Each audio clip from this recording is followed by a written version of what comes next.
닥투브입니다. 3년간 사귄 여자친구와 헤어졌지만 슬프지 않은 첫 번째 이유. 예, 두 가지 이유 중에 첫 번째 이유인데, 첫 번째 이유를 제가 쓰다 보니까 너무 길어지더라고요. 그래서 두 개로 나눠가지고, 영상을 좀 올리려고요. 안녕하세요. 평일 아침 7시부터 밤 9시까지 애니메이터 일 사파가 일하고 퇴근 후 밤 10시부터는 유튜브 찍고, 주말에는 공모전 출품과 웹툰 그리고 유튜브까지 하면서 열심히 살고 있는 닥터부입니다. 청년들의 뜨거운 눈물을 대신 닦아준다는 의미에서 닥터부라고 지었고요. 구독, 좋아요 눌러주시면 제가 정말 꼭 성공해서 여러분들 쓸데없이 저 사치하지 않는 녀석이니까, 예, 이것도 회사에서 받은 거예요. 이것도. 원래 블렌더 안 입습니다 원래. 그래서 열심히 해서 청년들을 위한 어떤 컨텐츠, 그리고 특히 한국의 디즈니가 되고 싶다는 꿈을 가지고 열심히 해보고 있으니까 좀 도와주세요 여러분들, 부탁드리겠습니다. 오늘은 제가 3년 넘게 1000일이 넘는 시간 동안, 예, 거의 1000일이 아니고 1000일을 훌쩍까지 아니고 1000일 넘었죠. 1000일이 넘은 시간 동안 정말 사랑에 맞지 않는 여자친구와 결혼을 당장 하지 못한다는 현실적인 문제를 어쩔 수 없이 사랑을 하고 있음에도 헤어졌지만 슬프지 않은 이유에 대해서 좀 말씀드릴까 해요. 주제가 주제이니만큼 좀 웃는 모습보다는 좀 약간 진지하게 좀 이야기를 할 건데요. 지금 제가 헤어진 지는 약 한 3주 정도가 지났고, 설날 연휴 전날에 좀 헤어졌으니까 좀 시간이 벌써 지났죠. 한 달을 향해서 가고 있고요. 이후 연락은 전혀 그 친구도 저도 현재 안 하고 있는 상태고요. 현재 마음 정리는 좀 어느 정도 좀 된 것 같아요. 근데 지금 현재 저도 지금 첫 경험이다 보니까 이런 이별에 대한 이 정도 사랑에 대한 이별에 대한 사랑에 대한 이별 경험이 처음이다 보니 이게 어떻게 폭풍이 올지는 모르겠는데, 일단 아직까지는 괜찮고 마음 정리 어느 정도 되는 상태고, 일단 슬프지는 않는 상태입니다.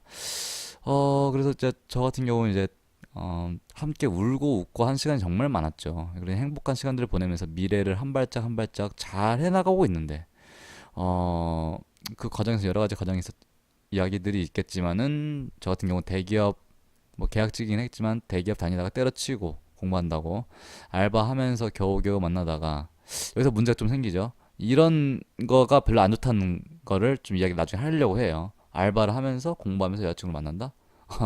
예, 문제가 좀 많았던 부분도 있었고, 어쨌든 결국에는 저도 잘 자리를 잡았고, 이후에 공부는 그냥 포기하고 결국 이거 안 될 길이 아니다 깔끔하게 보내고, 저한테 적성에 맞는 애니메이터 사파가 그림 그리는 쪽 만화 쪽 일을 그것도 정규직으로 잘 해나가고 있는 상황에서 이렇게 결혼 직전까지 갔는데, 그 결혼이란 현실적인 벽을 넘지 못하고 이런 결혼이 어렵다는 사실을 깨닫게 되고, 서로 합의하에 각자 길을 가게 되었고요. 여자친구 나이가 30이고 제 나이 33. 여자친구 더 늦기 전에 보내주는 게, 내가 아무리 사랑을 하더라도 내가 어떻게든지 정말 그녀를 잡고 싶지만은 결국 보내주는 게 그 친구를 위해서나 저를 위해서나 좋겠다.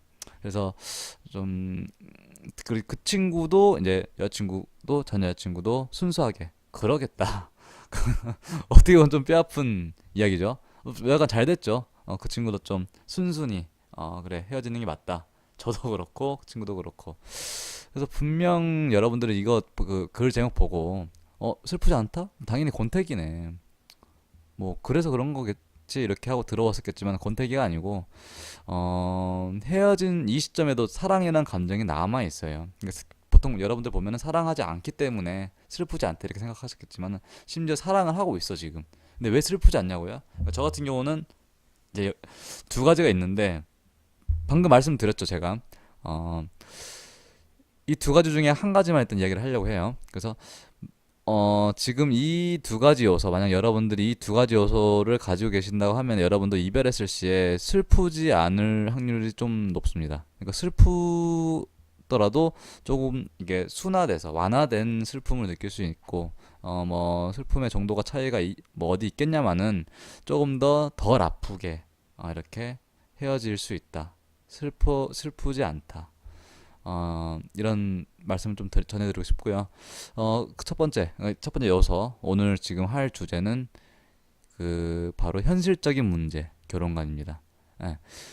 아까 위에서도 설명드렸듯이 커플이 그것도 결혼도 안 한 중견 커플, 저희 같은 2, 3년 된 이런 현실적인 문제가 굉장히 중요해요. 그러니까 결혼이라는 대전제 앞에 이 커플들이 놓이게 되면 철저하리만큼 냉정하게 평가받거나 하게 되고 평가를 받거나 평가를 하게 되고 재정적 문제, 집 문제, 재산 문제, 그리고 또 집안 문제 등등 집안 배경 등등 다양한 요소를 이성적인 판단을 적용시켜서 내리게 돼요.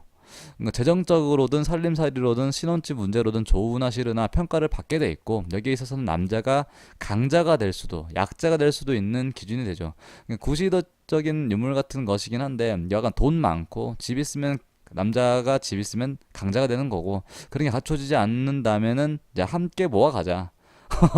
함께 모아가자. 저 같은 이제 함께 모아가자 스킬을 좀 시전하면서 약자가 될 수밖에 없다는 사실을 이제 뼈저리게 느꼈고 어, 사실 요즘 시대에 결혼해서 함께 모아가는 게 전혀 나쁜 게 아니긴 하죠. 현실에서는 솔직히 그다지 쉬운 문제는 그러니까 아니긴 한데 현실적인 문제로 들어가면 쉬운 또 부분이 또 아니에요. 입장 차이가 또 있기 때문에 남자와 여자. 여간 이런 결혼관과 관련된 문제는 소시적, 성격 문제, 귀엽게 티격태격하면서 네가 옳네, 내가 옳네, 귀엽게 욱해가지고 설쳐되는 어린 커플분들의 영역을 이미 넘어선 어른들의 영역이 되는 부분입니다. 그러니까 저 역시 몇 년 전까지만 해도 한 불과 1, 2년 전까지만 해도 어린 커플 측에 들어갔어요. 저도 믿어주세요. 진짜입니다. 예, 농담이고 어쨌든 이렇게 결혼 직전 현실적인 벽에 부딪혔는데 이 벽이 바로 성인들의 영역이에요. 맞지 않는 결혼관이 바로 이것인데요. 일단 이런 결혼관과 관련된 현실적인 벽에 부딪히고 나서 헤어짐을 생각하는 순간까지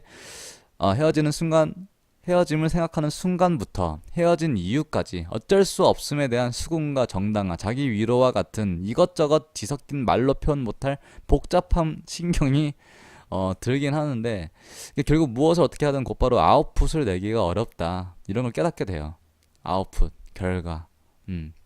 내재되어 있는 것, 이를테면 재능이나 능력, 성격과 같은 것들은 노력하면은 좀 어떻게든 대체 가능하고 노력하면 할수록 발전도 되고 나이를 먹으면 먹을수록 또 이런 부분들에 있어서 원숙해지기도 하고 지혜도 생겨나면서 안 맞는 부분 맞춰 나가면서 노력도 할 수 있고 해나가면 되는데 이런 돈적인 거, 현실적인 거 이런 것들은 외재적인 것들은 어 맞춰나가기 힘들어요. 이를테면 돈이나 집, 차 이런 외부적인 것들이 바로 그런 것들인데 미리 준비가 되어 있고 내가 결혼을 하기 위해서 미리 모아두고 실물이 있어야 되기 때문에 이런 것들이 보이지 않는다면 실물 자체가 없다면 없기 때문에 당장 상대방을 만족시키지 못하게 돼요. 게다가 이런 것들이 결혼관에 들어가 있다고 한다면은 이런 실질적인 게 결혼관에 있어서 꼭 필요하다라고 생각하는 사람이 분명히 있을 거 아니에요. 그렇게 생각하는 사람과 연애를 하게 되고 하고 있고 결혼을 앞두고 있다면은 그게 맞지 않게 되고 결국 그 사람은 결혼 상대자로서 상대방으로부터 탈락 대상이 되게 됩니다. 그래서 냉정하다고 말하지 말고 너무하다고 말하지도 말고 사랑하는데 어떻게 그러냐라고도 하지 마세요. 이게 누구나 다 개인만의 결혼관이 있고 가치관이 있고 인생관이 있듯이 이건 어릴 때부터 혹은 또래 집단으로부터 또래 집단에 속하면서 성장하게 되고 현재 사회적 위치와 같은 이런 인생에 있어서 다양한 경험을 토대로 형성시킨 것들은 어, 남의 인생관 이런 것들은 사랑이라는 미명하에 무조건 틀리다, 맞다 이렇게 할 수는 없다고 말씀드릴 수가 있어요.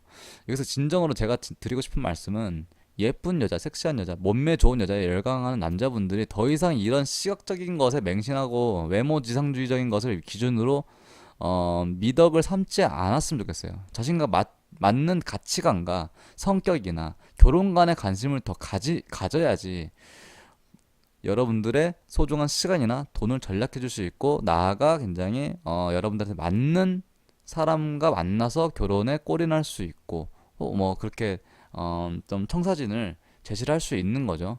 당신 돈이 너무 넘치고 넘치는 부자라서 당신에 있어서 돈의 가치가 그다지 크지 않다면은 미모 좋고 애교 많지만 허영심 쩔고 사치를 삶의 원동력이나 뭐 윤활유처럼 생각하며 지르는 여자를 만난다고 해서 누가 뭐라고 할 사람 없어요. 하지만 당신이 돈에 쪼들리고 좀 그럭저럭이고 버는 것도 시원치 않으면서 좀 그런 쪼들린 삶을 산다면 절대 외모만 믿고가 아니라 외모만 이쁘고 명품 밝히면서 바비 인형 같은 그런 여자를 굳이 이렇게 자기가 힘들면서까지 사귈 필요가 없다라는 말씀을 좀 드리고 싶고요.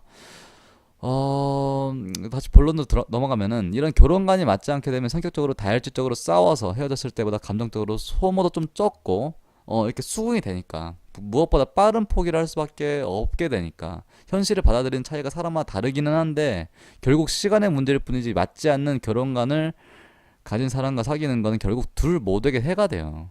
그러니까 독이 되고 손해가 되고 아픔과 상처만 늘어날 뿐이에요.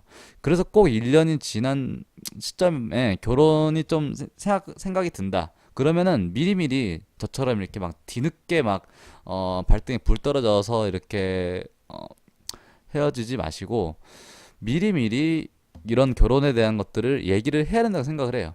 뭐 초반에 뭐 처음 만나는 소개팅 자리에서 뭐 무슨 저는 더치페이가 좋고 결혼 어떻게 집 같이 해서 뭐 사귀지도 않았는데 그 얘기할 순 없잖아.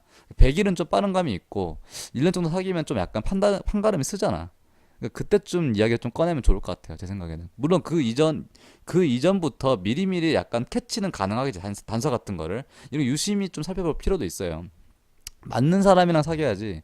그러니까 성격적으로 맞고 데이트적으로 맞고 뭐 여러 가지 것들이 맞는 이런 문제랑은 또 완전히 다른 개념의 성격. 그러니까 또 다른 자아 같은 것이기 때문에 결혼과는 이런 결혼과는 확실히 이야기하고 넘어가는 게 중요합니다. 저 역시 바로 이런 결혼관과 관련된 현실적인 문제로 헤어지니까 어, 슬프기보다는 오히려 잘 되었고 서로의 인생을 각자 길을 가면서 응원해 주기로 마음먹게 되는 것이죠. 이래서 저는 사실 이런 현실적인 문제에 부딪히다 보니까 이렇게 빠르게 좀 감정을 좀 절제하게 되고 컨트롤하게 되고 그 사람이 좀 잘 됐으면 하는 바람, 저도 잘 됐으면 하는 바람 이런 게 좀 조건적으로 부합하지 않는 사실을 좀 냉정하게 깨닫게 되는 순간 슬픔보다는 그 사람 빨리 보내주는 게 맞다. 이렇게 이성적으로 좀 판단을 좀 하게 되더라고요.